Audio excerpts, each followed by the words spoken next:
but you don't understand! They never told you about Mad Jack Churchill, the man who fought in World War II with a long sword, a long bow, and the fucking Scottish bagpipes. If you think I'm kidding, I'm not. You see, Mad Jack Churchill, his real name was John Malcolm Thorpe Fleming Churchill, right? Yeah! He has no relation to Winston Churchill, despite the last name. Now, our boy, he was an officer, and he actually was quoted saying that any officer who goes into battle without a sword is improperly dressed. So, he went through the invasion of Italy, and as the boats opened up, he ran out playing the Scottish fucking bagpipes and then held out his sword and led the fucking charge, right? The guy was unbelievable, and it's a common misconception that he got some kills with his bow and arrow when he actually reported that his bow and arrow was crushed by a lorry as soon as they got to Italy, so that didn't end up happening, right? But get this, later on in the war, in 1944, fighting in Yugoslavia, our boy John Malcolm Thorpe Fleming, Mad Jack, fuck you!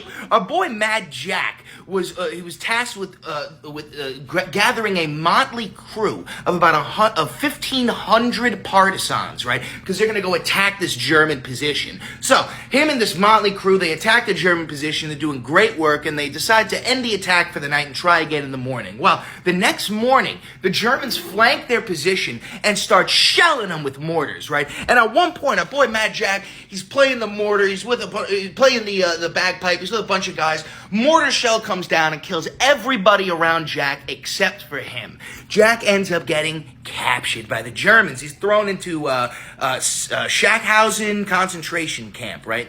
So he ends up staying there, and eventually, him and 3 other guys decide to start digging a fucking tunnel underneath the concentration camp so they can escape. And they dig, and they dig, and they dig, and eventually they go for it. They fucking escape, and they're trying to run to Allied lands, right? But they get captured by a whole bunch of the SS soldiers, right? And they get re-imprisoned. But now, we're in April, we're in 1945, the war's coming to an end, right?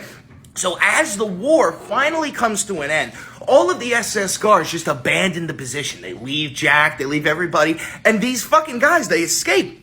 Mad Jack and the rest of his unit, or the prisoners, end up fucking walking all the way to Verona, Italy, where they make it back to the Allied lines. That's our boy, Mad Jack Churchill.